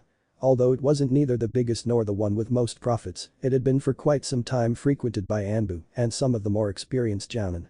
The store produced various weapons of finest quality and its goods mainly concentrated on shinobi. Kakashi, being a former Anbu captain and a jounin since his 13th year, had supplied himself in this store almost his whole adult life. During that time, he had become a good friend of the store's owner, Senshiwa Eiji, a former scion of Senshi clan that had been disowned by his family due to his unwillingness to follow the clan rules, as well as the lack of talent in kenjutsu and weapon wielding. When Eiji was 17, his clan had finally had enough of his rebellious behavior and refusal to dedicate his time to his studies and literally threw him out of the clan compound. Still a genin, at odds with whole of his clan and nowhere in sight of rising in the shinobi ranks, Eiji decided to retire as a shinobi and leave Konoha. Some time later, he joined a caravan that was leaving for the free cities far to the south. In the following 2 decades he would lead a life of insecurity, plots, riches, adventures and danger. He was a sailor, a pirate, a spy, a merchant, a miner, a blacksmith, a soldier, a musician, a thief and finally an apprentice of a bard who had some skills in genjutsu. When his mentor, known only as Yukulu, died, he inherited some of the old geezer fortune. The stolen gold, along with the money Eiji had stashed away in his days as a pirate, formed a small fortune. It was then that he decided to return to Konohagakure. As luck would have it, the day he returned was exactly 7 days after Kyuubi's defeat. Seeing his proud homeland devastated by the attack, Eiji decided to help how he could. And the best way to help was, in his opinion, to invest in skilled blacksmiths who lost their homes and/or fortune. Not to mention the fact that he could become rich that way and metaphorically spit his former clan into the eye by becoming the provider with the best weapons around. 13 years later, after many years of prosperity, Eiji was known as a cunning entrepreneur with eccentric behavior and many connections to the city's underground. Why yes, Eiji-san. As for weather, indeed it is nice. But I would rather talk about business. What? No time for pleasantries, Kakashi-san. Not even to indulge an old acquaintance. I am afraid not. Not this time. However, when I return from my newest mission, perhaps then. Excellent. I'll have the finest sake you ever tasted prepared for then. Now, you were talking about business. Care to enlighten me? I am in need of 4 total sets of survival and field equipment. Along with some customized cloth assembles and weapons. The ones you provide for the Anbu. Eiji, a bold 45-year-old with youthful appearance, sharp angular features and with tanned skin, who also had an elegant black eye patch covering one of his eyes, leaned closer to whisper to Kakashi. I thought you had left the Anbu years ago. Actually, the last I heard you were a Jounin sensei. You know that I am not allowed to sell that kind of goods to anyone except Anbu, not to mention genins. If any of the officials caught the scent of this, I wouldn't ever be able to buy those high-level and expensive goods like chakra pills or those small repeat crossbows or the deadly poisons from the forest of death. The only reason that they allow me to trade all those goods is because they trust me to supply Anbu, and only Anbu, with it. I am sorry, old friend, I can't help you there. Why don't you buy something else? Like that katana over there, a true masterpiece I tell you, it was forged for a legendary samurai who unfortunately died before it was delivered to him. No. Or how about that glaive in the palm corner? You always complained about having shorter reach than swordsmen you encountered. No. Said Kakashi persistently. Eiji, however, was not to be deterred. Well then, let us go to my home and eat those wonderful honey sweets that you are so fond of and talk about those little devils that you call students who have managed to pass the vicious test of the legendary copy ninja Kakashi. Kakashi sighed deeply and decided to pull out his trump card. Guilt. Sorry old friend, but you gave me no other choice. Eiji, you remember 6 years ago when they discovered contraband goods in this very store. Of course I remember, Kakashi, it was a rather unforgettable experience, if somewhat unpleasant. Nasty business, that. The contraband, as I recall, was the highly expensive mahogany wood which is forbidden to sell to foreigners. Yet, the Anbu overheard some men talking in your cellar about exporting it to Iowa for enormous money. Iowa also being our mortal enemy. It was only due to my vouching and my reputation as an honored Anbu captain that prevented you from being arrested and your property being taken away from you. Even though I knew that you were a part of the plot and not a victim as I implied, I helped you as a friend. I've never asked you for any kind of favor, nor did I frankly intended to, until now. Allow my genin and me to supply ourselves with the Anbu equipment in your store, and we are even. Eiji sighed and then removed his eye patch. 2 perfectly normal and ordinary sharp black eyes met Kakashi's uncovered one. Fine, old friend. I can't say no to that. But now, we are even. Still, would you like to come later to my home and let Ara-chan make those sweets of hers that you adore? The sake offer also still stands. Perhaps, later in the evening. After I have met with the little devils as you call them. Now, let's see how much standard Anbu gear has changed during these past several years. As the tired Team 7 trudged along the road to the Bridge of Spirits, they were met with a cheerful yo and smoke. When smoke cleared, it revealed their often crazy sensei. See? I told you I would know where to find you. Now, to the crux of the matter, well, the matter of why I told you to meet me here. First, I have several things to give you. Each of the genin was tossed an enormous bundle and a large scroll. Open the bundles. The genin were quite surprised at uncommonly stern Kakashi's voice. Knowing that their laid-back sensei was not often like this except when serious, they didn't hesitate in heeding his command. After struggling with catching the heavy items, they opened the huge bundles and were shocked to see 2 respective sets of black and gray shinobi clothing inside. Pull out the clothes. After pulling out the clothes, the genin couldn't help but admire briefly the outfits. They were simple and efficient, yet had some sort of deadly elegance and even little of beauty. The garments consisted of pale brown boots made of specially prepared deer skin that softened the boots greatly and made them adjust to the person wearing them. Next came baggy black pants with a comfortable shirt of same color. Both the pants and the shirts had several sets of pockets. To complete the assemble were the gloves made of same color and material as the boots, as well as a long and wide dark gray cloak with a long hood. The cloak was of simple design with little decorations in form of very small kanji. The inscriptions that could be seen were in ordinary black color. There was also a brown belt, several larger than usual shuriken and kunai pouches, and thin grey body armor made of steel intended for the upper body without covering the arms. "Let me show you how to put them on," said Kakashi in somewhat softer manner. "First, strip yourself of all clothing save undergarments." "Yes, sensei." While they said it, the trio seemed a little nervous about being almost naked. Especially Sakura was apprehensive about it since she was the only female in the group. "Don't nervous, Sakura. We are your teammates and there is no great privacy in any team, especially a genin one. Come on, I assure you that I am not a pedophile." Kakashi finished the sentence with his famous eye smile. "Hi," said Sakura with a wavering smile. Kakashi sighed and then proceeded to strip. After several moments, he was only in his boxers. Sakura tried not to stare and was blushing horribly. Naruto and Sasuke after a while decided to follow their sensei's example and also stripped. Sakura's blush increased even further when she saw her crush also clad only in his underpants. Slowly, seeing that she had no choice, Sakura shyly stripped until she was only in her panties and bra. Naruto, seeing Sakura vulnerable, decided to have a little of his revenge. Grinning wickedly, he wolf whistled at Sakura. Sakura, having an already sizable blush, reddened like a tomato at his action. However, Naruto's vicious glee was abruptly stopped by a hard bonk on his head. "Behave, Naruto. No emberizing your teammates, got it?" "Yes, Kakashi-sensei," said a sulking Naruto. "Now, let's get down to it. First, put on the pants and strap the kunai and shuriken pouch in the position you are familiar with. There are 6 pockets in total, 3 on either side, so feel free to use them however you wish. Next, don the shirt. It also has 6 pockets, but I wouldn't recommend putting anything there if you are wearing your armor. Now, onto the armor. It is of light weight and it only protects your torso. However, since it is made of a leggure of steel and some other material, it provides an effective protection despite its lack of width and density from shuriken and almost all kunai. I can't guarantee protection from polearms, crossbows and swords. It's still better to dodge as if you don't have any armor on yourself. Anyhow, it should be easy to get accustomed to that little extra weight. The cloak. In pocket of its right side, you should find a scarf. Yes, it also has pockets. The use of the scarf is to hide your face, obviously. Like this. After showing them how, Kakashi continued. Both the scarf and the cloak are made of dark gray color. The cloak also has some light brown mixed into it to provide better camouflage. Before you put on the cloak, strap that brown belt. Good. Put on the cloak. And finally the gloves. They are purposely made this thin so that you could retain all of your flexibility while wearing them. Let's see.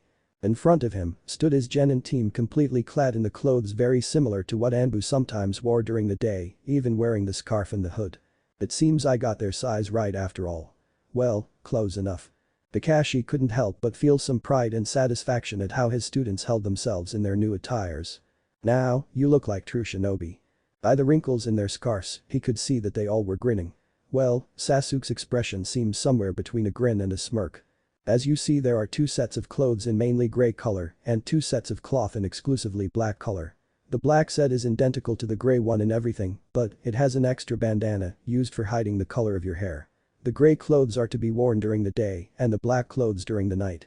Oh, and Naruto and Sakura, you also have to wear your bandana because of your bright hair colors. Know this, these assembles are used for stealth and to blend in the surroundings. There are some tricks to these outfits that you are sure to discover as you use them.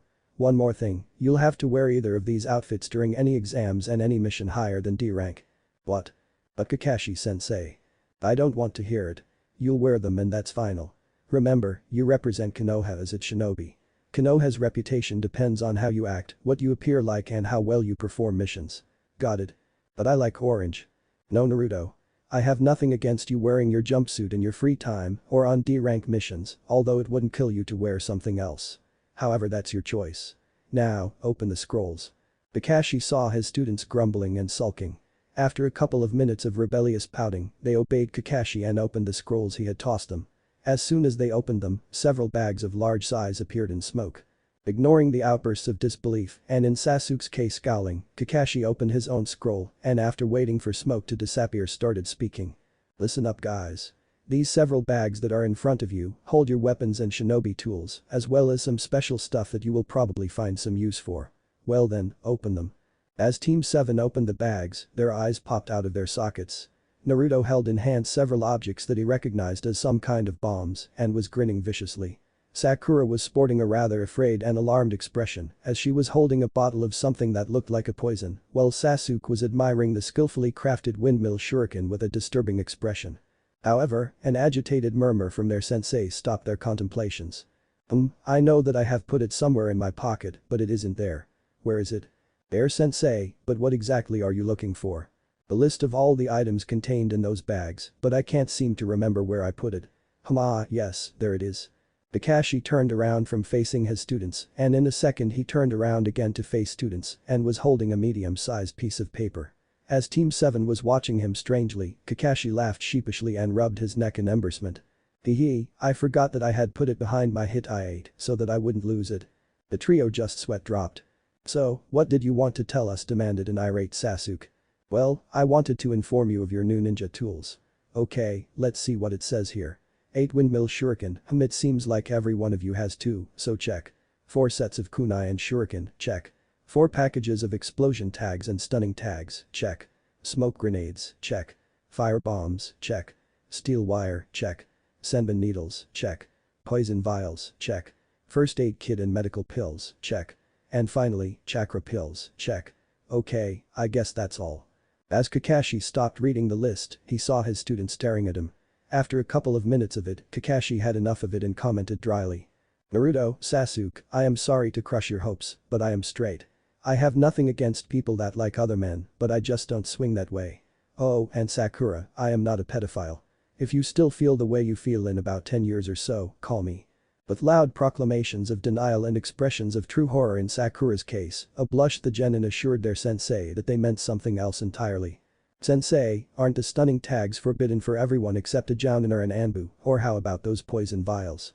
I know that there are a lot of shinobi, even genin, that use them, but I am pretty sure that I read somewhere poisons that contain venom from Malayan crate snake are not allowed to be in possession of anyone except anbu.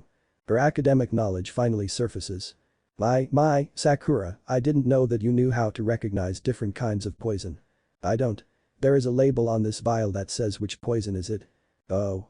Anyway, Kakashi-sensei, Sakura said that plenty of this stuff are banned for genin to have, so tell us why you gave this to us, and how did you find it?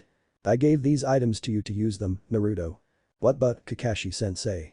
Sakura, if you would let me finish, I would explain further. Don't interrupt me if you want to know why. An utter silence met him. Good. As I said, Naruto, I gave you to use them. As to how I got them, I pulled some strings and called in some favors. I know a lot of people, a great number of those people either owe me or are willing to help their friend out. Kakashi-sensei, that still doesn't tell us exactly why did you gave us. Kakashi sighed and then said. Fine, Sasuke. I gave you because I think you will have need of these items. All of you. An enormous part of Shinobi's deadliness and his chances at survival constitute out of Shinobi's skill at using the tools he has at his disposal. By arming you with the best equipment that I could find, I ensured that at least a part of that exact skill is in your favor. After all, better weapons mean better tools, and better tools mean greater chances of success and survival. Of course, even bigger part is knowing how to use these tools. But I'll gladly teach you anything I know about how to properly handle and use any tool you have at your current disposal. Well, maybe not the poison vials, you are still too young and too excitable for them. The point is, I want you to be ready for whatever may happen. Okay, I think Kinda understood why you gave us this stuff. But why now? Sure, it's not a D rank mission, but it's still just a C rank. A simple escort mission, right? Besides, if you felt this way about being prepared, why didn't you tell us and give us this stuff when we became ninja for real after the graduation test? Why wait until now? Yes, it's a C rank. Which doesn't means that there isn't going to be trouble, Sakura. There are bound to be some bandits, and I'll expect you to fight them and perform your mission, thus you still will have a need of superior weapons. As for waiting until now, well, I could have told you back then, but I wanted to toughen you up a bit first, and I have purposely waited for your first real mission. Well, the first real mission has come, and it's time for me to guide you into one more aspect of being a shinobi. Since it's exactly noon now, I have exactly 8 hours and a half hour to teach you some tricks and basic whys, hows, and do's about your new equipment and clothes. After that, straight to bed for you. Remember, we have to up very early because of the mission. I'll also be teaching you some stuff during this mission, whenever the situation allows. And don't worry, I haven't forgot about teaching you a lot of new jutsu. Now, let's get down to it. Stunning tags are essentially. Kakashi smiled as he watched his extremely tired students leave that particular part of Nidame's park. Well, that wasn't half bad for a crash course in utilizing shinobi weapons. They are probably very tired now, but it's still for the best, now they'll be able to sleep without dreaming and all tiresome details that it often accompanies. They'll need the rest for tomorrow. I wonder if it isn't too late to take up Edgy on his offer. Well, why not? It's not like he's not used to me being late. Haha, I wonder if Ara-chan is still making those beautiful henny sweets that she's so skilled at and if she still wears that see-through dress I gave her. She does have extremely good legs and let's not forget her fine ass and rack. Yes, it's definitely not too late. It was with these perverted thoughts that Kakashi disappeared in a silent poof and in a burst of smoke. Chapter 6, Demons in the Mist. The next day, at the relatively early hour of 7 o'clock, 3 separate genins were making their way to the gates. To the great annoyance to each one of the trio, they were met with no sign of their client nor that of their teacher. Of course, they weren't surprised all that much by their sensei's tardiness, but they still hoped that he would be on time at least for the sake of a mission. Coupled with the absence of that Tazuna character who was their client, members of the Team 7 weren't in a particularly good mood. After half an hour of nobody showing up, their mood started to take a turn for the worse. Sometime after 1 hour of the agreed meeting time, the genin were plainly murderous. It was these malicious expressions that met Tazuna, the master bridge builder from the land of waves, when he finally arrived to the gates. He had had a few too many bottles of rum last night, so he had overslept and had got up from bed just several minutes ago. Still disorientated and clumsy from the consequences of the night before, Tazuna was tumbling down the street towards the massive Konohagakure's gates in no apparent hurry. Since he didn't know what time it was and thinking that he had enough time until the gathering time, Tazuna was taking his time and occasionally even taking several small sips from his small whiskey bottle to soothe his large headache and attack at his eyes from the wretched sun. The genin, seeing their client lumbering slowly without a care in the world towards them, became even more livid. Suffice to say is, after colliding head-on with the combined killing intent of the 3 genin, at the sight of a target on whom to vent their rage on, Tazuna was suddenly feeling quite sober and was shaking in the knees. Fortunately, Tazuna was saved from actual harm by the timely appearance of one-handed Kakashi. Seeing the second target of their ire, the genin redirected the glares to their sensei. Kakashi, looking quite unfazed by their to him amateur attempts at intimidation, just said in mirth with his usual eye smile. "Ah, so we are all here. As you probably guessed, this is our client Tazuna. We will be escorting him to his homeland and protecting him from possibly dangers on the road. I see that you have taken my advice to heart and brought the equipment I gave you yesterday." The genin were indeed wearing the clothes that were the strange mix of black, brown and grey.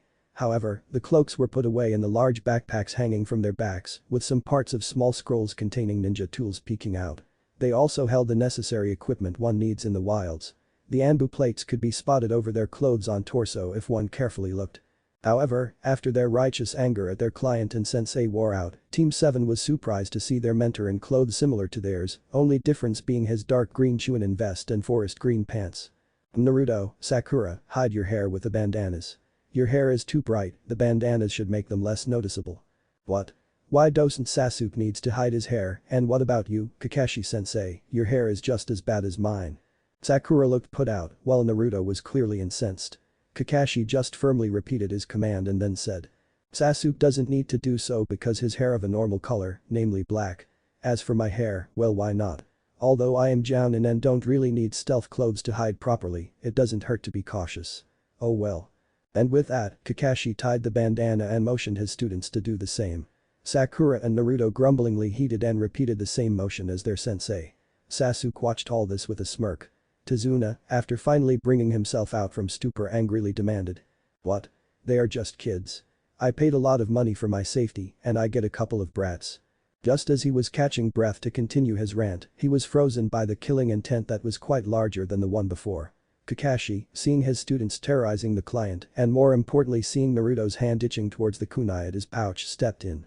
Now, let's not be hasty. You 3 stop that. You can't threaten the client. I assure you Tazuna-san that they can protect you from any danger that a C rank could possibly bring. And I am also here to ensure that nothing happens to your health. Well, nothing as a result of a weapon or poison. We are not responsible if you die from a heart attack." Tazuna, seeing that he was no longer in danger, gulped and nodded. "Fine. The wave is quite far from here. We should get going." "Of course, Tazuna-san. You heard the man, get going." It was noon, sunny, arid and very hot. Just the kind of weather to make one Uchiha Sasuke very irritable. And the fact that he wore clothes in dark colors didn't help the matter at all. Although being the firm believer of a shinobi philosophy that preached that a ninja should be able to fight capably in any kind of weather and temperature, he disliked the overbearing warmth so common in the long summer of Land of Fire and Konoha itself. He himself preferred cold, crisp weather, not that he would tell anyone about it. After all, he was not so frivolous to actually talk about weather with anybody. Not that he was a talkative person either. Well, he didn't exactly like silence, as it reminded him of his empty ancestral home. He preferred it in comparison to the never-ending noise that accompanied his days at the academy in the past. One thing that amazed him was that the time he spent with the rest of his teammates was much quieter than he expected it to be.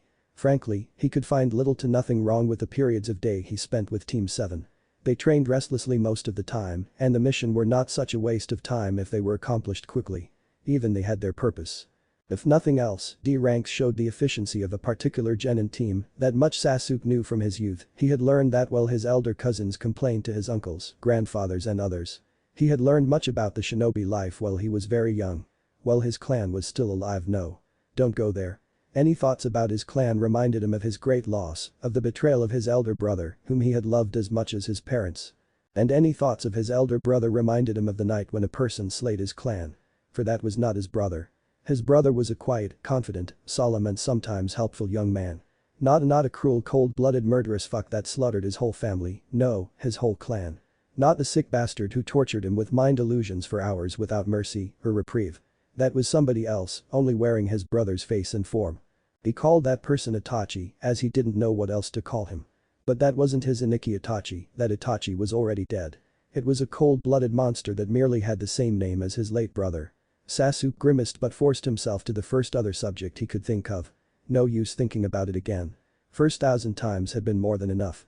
I wonder when will Kakashi-senpai finally show us the jutsu he promised. He told us earlier that he would teach us it while we were on the road to Wave. However, it's already the third day that we have traveled and he hadn't decided to grace us with his knowledge. Well, Sasuke didn't respect many people, he valued the training that Kakashi put them through. He finally felt that he was improving, not playing children games like in the academy. Thus, Kakashi's name was one of the few that he bothered to add any form of respect except Sen at the end of the name. The only other being Sandaime Hokage and Yumino Ruka, whom he quite accidentally found out to be regarded as the strongest of the Chunin teachers in the academy. As there were 24 or even more shinobi working as the staff there, he was mildly impressed.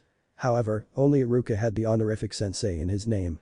Although, as far as Sasuke was concerned, Kakashi looked like he would soon join Iruka in terms of respect. But probably not so soon, maybe after some more time. After I know him better. While Sasuke thought about it, he noticed out from the corner of his eyes a large puddle in the middle of the road. A puddle that size in this time of the year and in this part of the country. Something is not right here.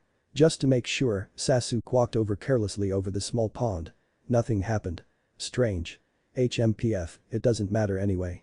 What Sasuke didn't see was the cautious look that Kakashi threw at the puddle. I guess they aren't after us, then. Well, better for us. We still have almost 1,000 kilometers to cover. It's going to be one very long journey. And with a sigh he concentrated back at his book. 20 minutes later, 2 big shapes rose out of puddle. Both were nigh identical tall figures garbed into strange clothes and looking like wraiths, even their faces being hidden from view by metal masks to whom were attached respiratory devices. As the muddle disappeared after they completely exited it, one form turned to the other and said in a strange metallic voice. Baozu, why did you abort the attack? You know as well as I do, brother, that if we attacked, the copy ninja would have slaughtered us as soon as we appeared. By letting them pass without striking, he is certain that we have someone else as our target and not the old man. That's true, but he will not be pleased. I wouldn't be so sure. After all, Zabuza-sama is a shinobi and knows the importance of the virtue of patience. Just as the saying says, the patient hunter gets its prey. Well, there may be some truth in that saying, but Zabuza is not a patient man. True. But, I know that Thedamon of the Mist is just itching to fight a worthy opponent. Worthy opponent such as Hada Kakashi. Not to mention the huge bounty on the man. It will aid him in the long run. Well, that's no lie. Still, you're the one explaining the situation to him, not me. Fine. Coward. Maizu ignored the remark. And with that, the 2 twin ninja known as the Demon Brothers disappeared into the trees. Well, Kakashi-sensei, it's been 5 days since we have left Konoha. And 3 days since we have reminded you of your promise to teach us a new jutsu. So, I would say it's hell time that you teach it to us already. Kakashi sighed. It were a rather boring 5 days, truth to be told. The voyage so far had been uneventful and even a little bit of tiring. There was something just tiresome about having to walk a large distance when you could usually get to your destination 20 times faster. Not only that, but 90 kilometers a day was a little harsh pace. Not so much for him as for his students. Although the one having the most problems was definitely Tazuna, who, while being tough as old boots, had never been put through the often hellish training of the shinobi. Kakashi was actually satisfied with the endurance of his students, Sakura being a pleasant surprise. He thought that she would be the first to falter. Well, that was not the case apparently. The last scion of the haddock attributed that fact to the girl's determination not to be the first to fall from exhaustion, coupled with the significantly greater stamina derived from his exercises. Not that she hadn't fallen asleep the first couple of days of marching as soon as they made camp. It didn't matter, Kakashi gladly took the few guarding shifts that she was unable to perform. Not that he gave the same leniency to the male genins of his team. They were given different shifts in guarding duty so that they were accustomed to keep watch in any time of the night as well as trained in being light sleepers, yet another important facet of being a ninja. Sasuke was unsurprisingly adept at it. Naruto not so. Surprisingly, neither Sasuke nor Naruto complained about Sakura sleeping while they were forced to guard the camp. Perhaps they realized that the girl needed it. If so, his teamwork and team bonding preaching must have done something at least.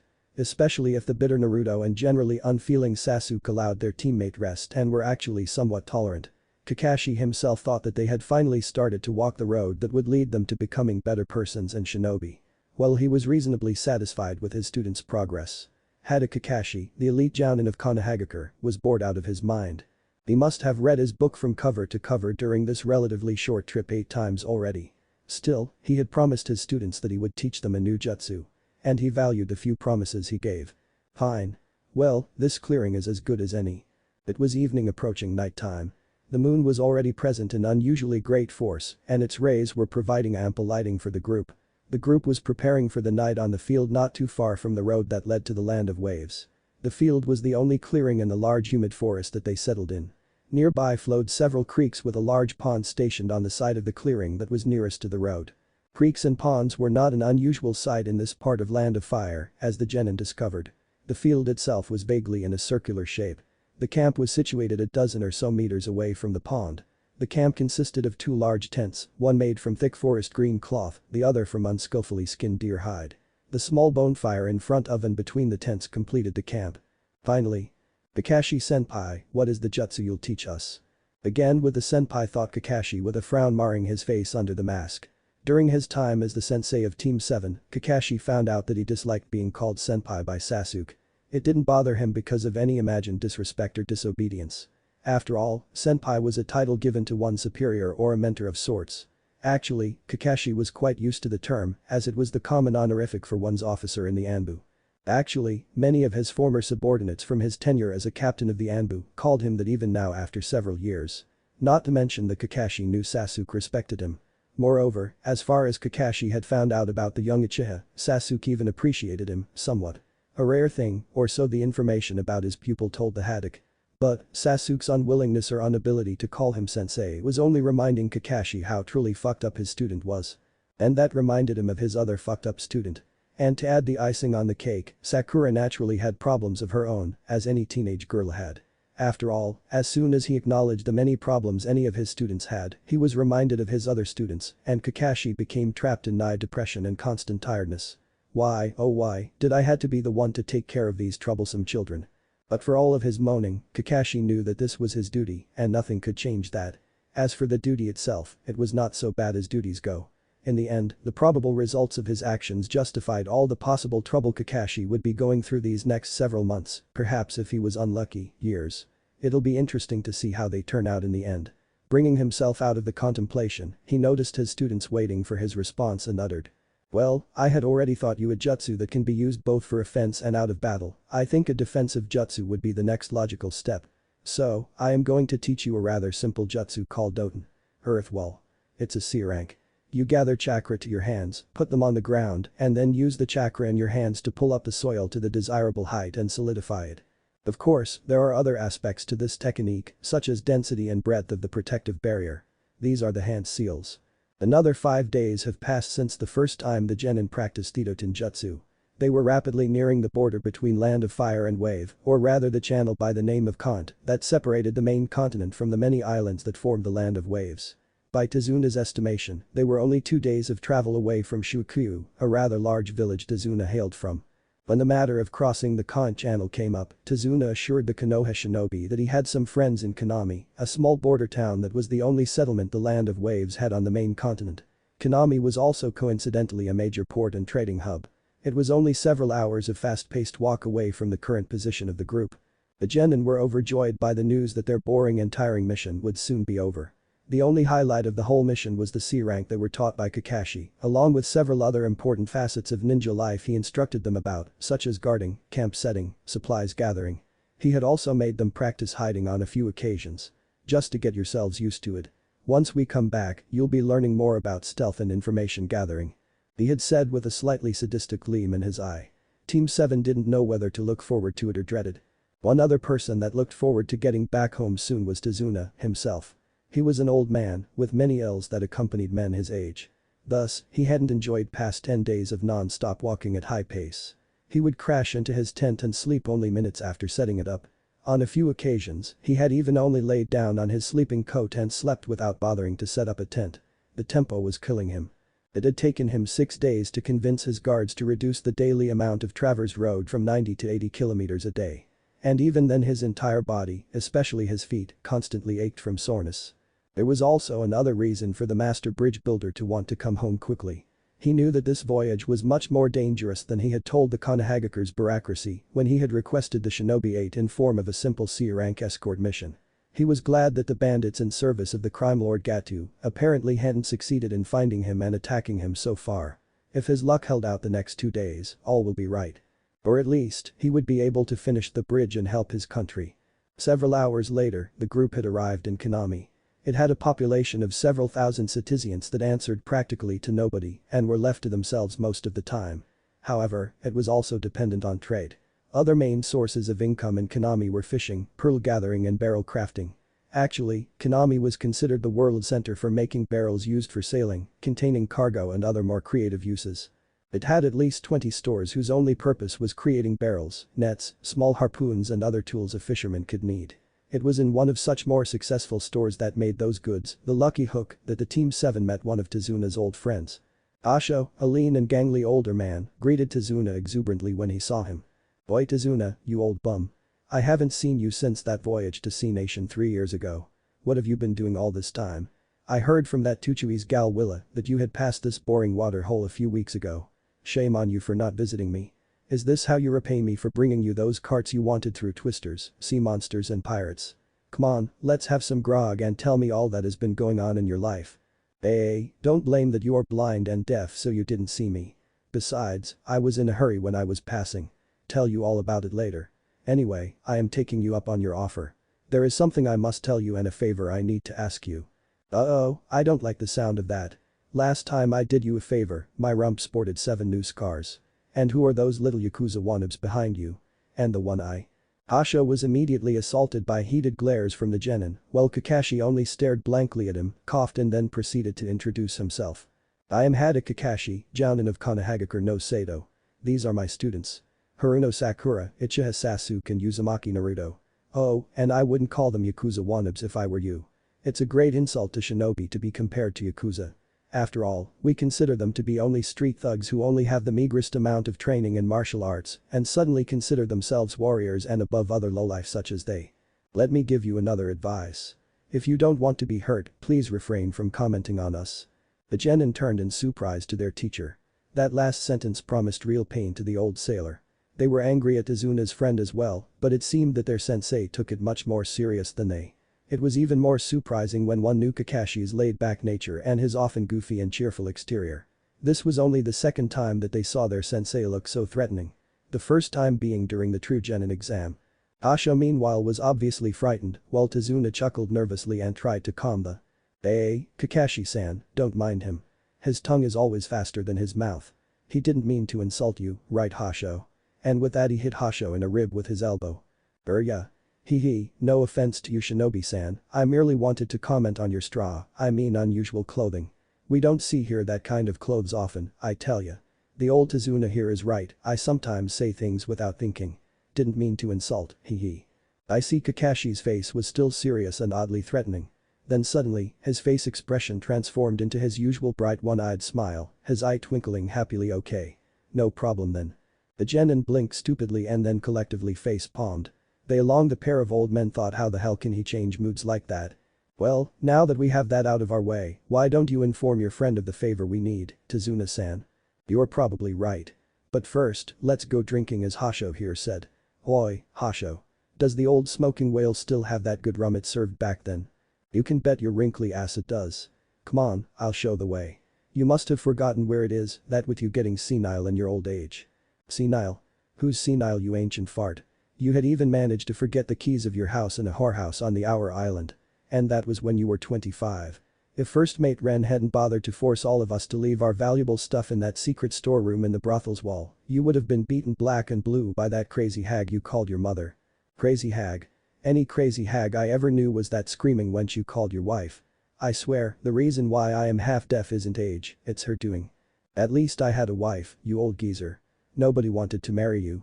And I'll have you know, she was quite beautiful when I met you. Well, no wonder she turned into an old witch. Anyone would have, having to live with you for 20 years. The two old men looked like they were nowhere near stopping.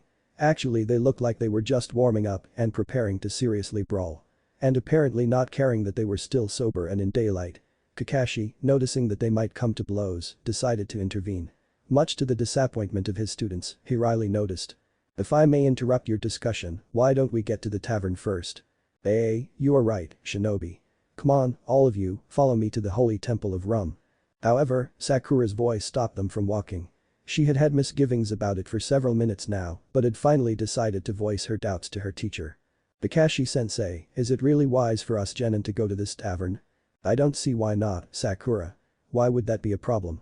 Sakura stuttered and uncertainly proceeded to talk. Well, maybe they won't allow us to enter.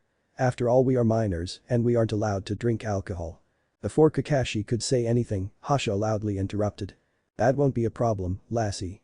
The smoking whale allows anybody entrance, you won't have any problems with the people working at the tavern. There might be some trouble with the customers, rowdy sailors are in usual sight there, as are some of the nastier folk. But, you are ninja. There's no way somebody is gonna try to give you trouble.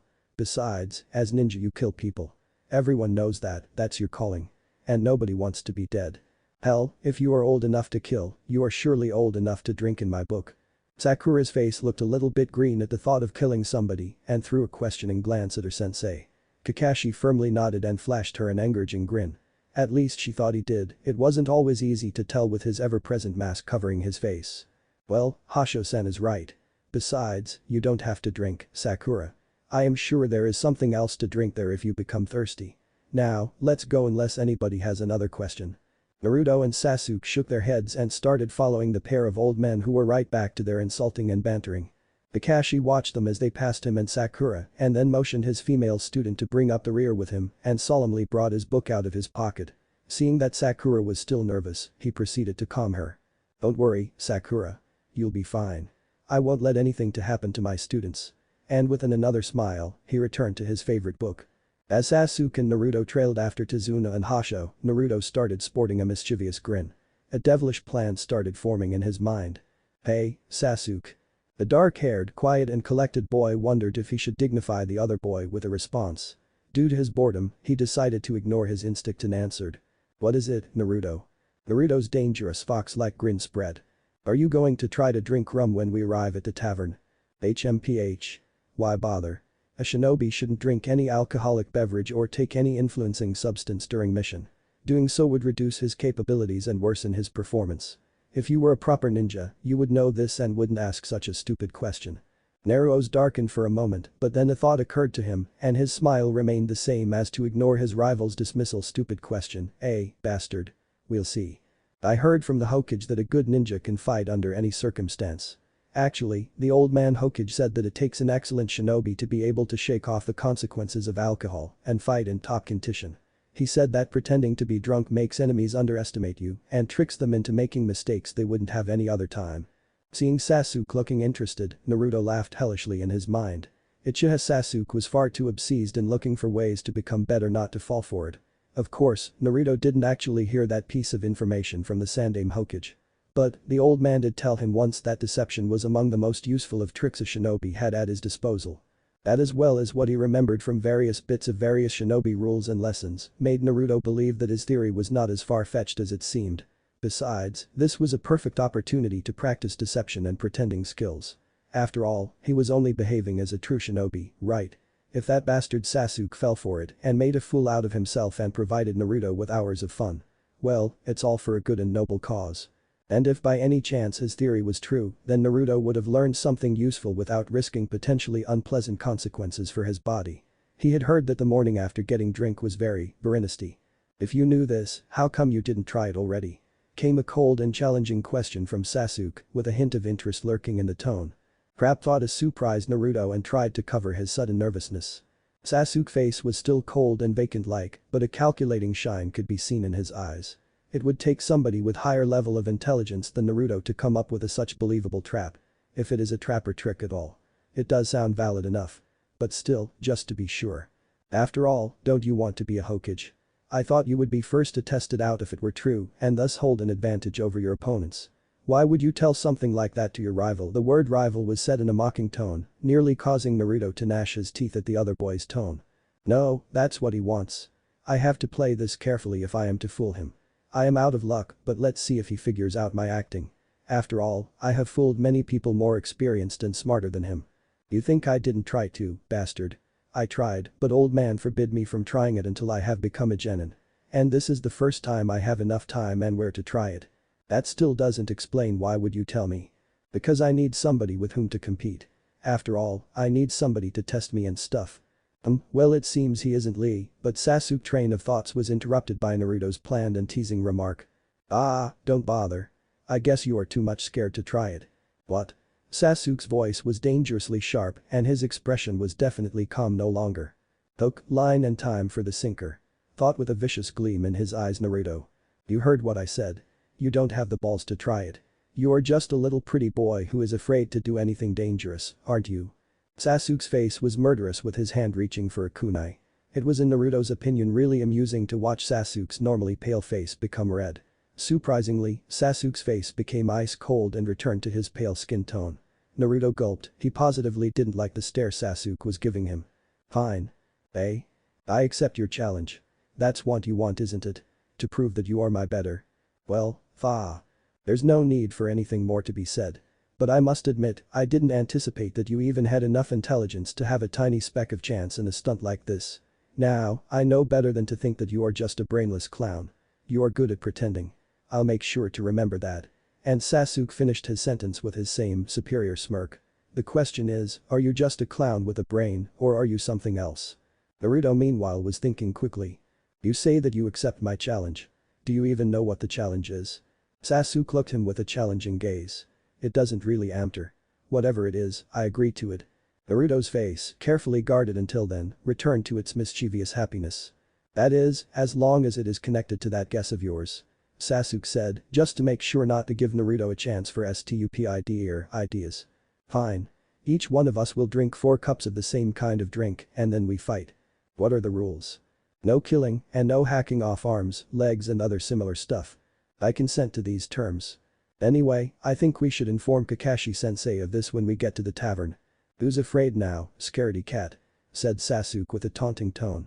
Naruto glared at him and responded angrily. HMPF. It's nothing to do with fear. It has to do with being cautious, a ninja thing, not that you know anything about that. Says the dead last who doesn't even know which are the basic ninja tools. For your information, Sasuke bastard, I do know about the kunai, shuriken, wire and so on. I know everything that matters about being ninja. Really? Could have fooled me with that ice or orange jumpsuit you wore. Hey. It good for practicing stealth. Besides, orange is such a cool color, it made me look really badass. Oi, bastard, don't laugh, it's not funny, I said don't laugh, Sasuke. And while only the closest passerbys in that busy street filled with cheerful and noisy people enjoying the beautiful evening, full of colorful lights beginning to glow and the sound of music emerging from the open taverns, could hear the frantic chuckling of a raven-haired boy and upset talking of a blonde boy beside him. One of the few people to hear that noise was Hada Kakashi, who smiled at the sound of joy that he thought his student had forgotten how to make. The tall and fearsome man was leaning on a huge and deadly Zanbatsu in front of a large lake, most of his face hidden under wide and clean linen bandages. The brilliant setting sun was casting a mysterious and beautiful atmosphere, lights from the last sunrays of the day reflecting on the surface of the large lake and nearby ponds. The man didn't bother to turn as he sensed the chakra signatures and somewhat distinctive metallic footsteps of two of his subordinates. He also sensed the chakra signature of his apprentice, but he heard no sound of his footsteps. He had trained him better than that. The figure spoke to them without turning. Baozu, Maizu. Haku. You know everything that you should. You are aware of what each of you is to do in case of unforeseen situations, am I correct? Yes, Zabuza-sama. They murmured, Haku's quiet voice blending in with the two similar sharp tones of his companions. Good, then. Let us go and prepare the battlefield. The copy ninja and his brats are going to have a surprise of their life. Cold chuckles could be heard echoing through the humid forest surrounding the lake. A vicious grin could be seen beneath his bandages as Momochi Zabuza turned to watch the shinobi sworn to him with his crazed eyes, unleashing wild killing intent. Literally. Chapter 7, Dangers that are found in Sake. 3 days have passed since Team 7 had left Konami, the port town where they had met Tazuna's friend Hasho, and 1 day since Hasho had took them with his small ship over the Khan Channel and into the Wave Archipelago. After they have disembarked on the Wave soil and parted with the gangly man, the Konoha shinobi and the master bridge builder continued on to the Shukyu, Tazuna's home village. It was a misty morning as the group impatiently trudged along the dirt road, ponds of various sizes and an occasional small lake, noticeable among the sparse woodland on the both sides of the road. They were only a couple of hours of walking away from their destination, and every one of them was looking forward to finally finishing the tiresome journey. You just had to have a drinking competition in that tavern, didn't you, Naruto? If you hadn't gone and gotten drunk and made a mess, we would have already arrived. Asked an annoyed Sakura as she stomped along the path, trying to refrain from hitting her moronic teammate. A snort and an angry retort answered her. I had gotten drunk. Are you blind or just that good at lying to yourself? If I remember right, which I do, it was Sasuke who had gotten drunk and later proceeded to make a mess with throwing up all over the place and getting sick. Shut up.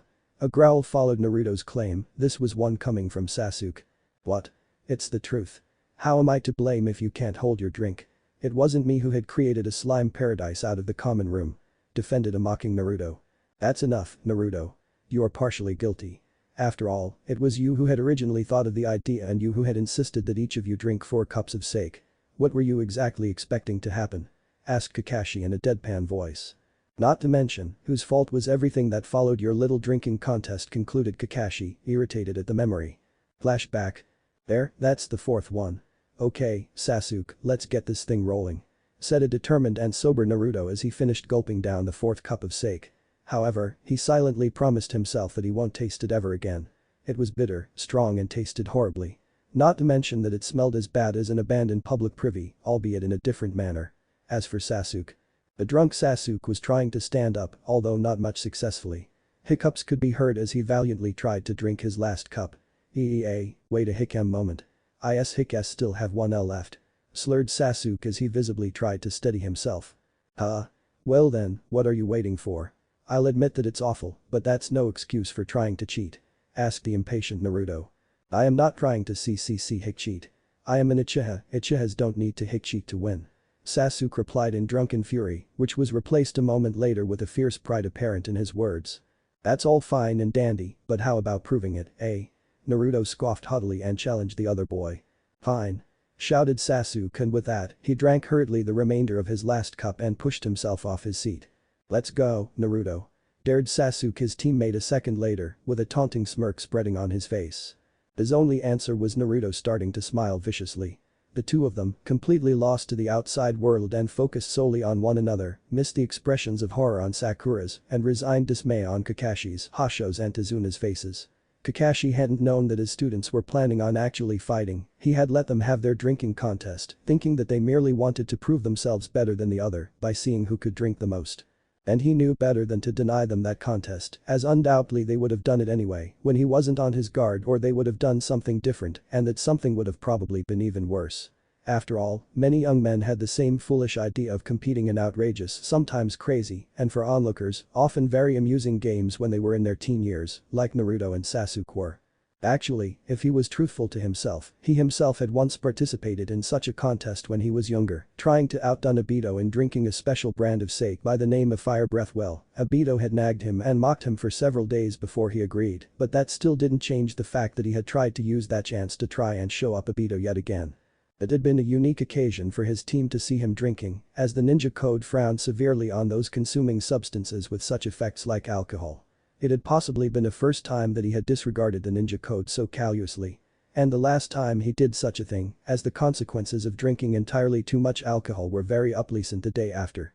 He had thereafter focused on behaving like a true shinobi with even greater fervor. At least it was so until Libido had sacrificed himself for Kakashi. There, Kakashi become also lost to the outside world as his reminiscences overpowered him. Meanwhile, the other visitors of the large and busy tavern, unruly sailors, smugglers, townspeople, travelers and other customers watched in curiosity and incredulity as the two young ninja who had earlier that evening beaten up the few ruffians who had tried to give them problems when they and their companions had first entered the smoking whale, faced off in the biggest empty space the tavern had to offer. Naruto and Sasuke began circling around one another and suddenly lunged at one another. Or more truthfully, Naruto lunged and Sasuke stumbled after his failed lunge.